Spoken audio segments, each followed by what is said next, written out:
श्रीलंका की दुर्दशा के पीछे रेवड़ी बांटने की सियासत ही है जिसने पूरे देश को कंगाल बना दिया और आज वह अराजकता के दौर से गुजर रहा है। श्रीलंका के बिगड़े हालात पर केंद्र सरकार ने सर्वदलीय बैठक बुलाई।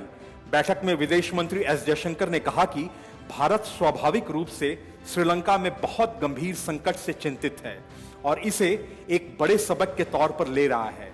हमें राजकोषीय विवेक, जिम्मेदार शासन और मुफ्त के कल्चर के दुष्परिणामों से सबक लेना होगा। हाल ही में प्रधानमंत्री मोदी ने रेवड़ी कल्चर पर सवाल उठाए थे, तो इससे अरविंद केजरीवाल और उनकी पार्टी बेहद बेचैन हो गई थी। लेकिन अब एस जयशंकर ने श्रीलंका का उदाहरण देकर विपक्षी पार्टियों को सबक सीखने को कहा।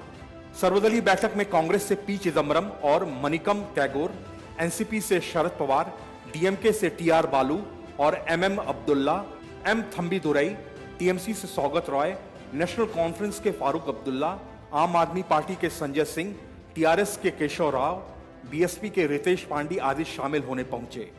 विदेश मंत्री एस जयशंकर और संसदीय कार्य मंत्री प्रहलाद जोशी ने ऑल इंडिया मीटिंग के बाद ब्रीफ किया। जयशंकर ने बताया कि बैठक में 28 पार्टियों के 38 नेता शामिल हुए। हमने 46 पार्टियों को आमंत्रित किया था। यह सरकार की तरफ से पहल थी। उन्होंने आगे कहा कि हम चाहते थे कि देश के सभी नेता, सभी दल श्रीलंका के गंभीर हालात पर चर्चा करें। श्रीलंका बहुत करीबी पड़ोसी है जो स्वाभाविक रूप से भारत के लिए चिंता का विषय है। जयशंकर ने कहा कि किसी भी पड़ोसी देश में अगर अस्थिरता या हिंसा होती है तो यह गहरी चिंता का विषय है। वहां भी हमारा राजनीतिक हित है। मत्स्य पालन में भी हमारी रुचि है। उन्होंने कहा कि हमने 2 प्रेजेंटेशन दिए, उनमें से एक राजनीतिक प्रेजेंटेशन था।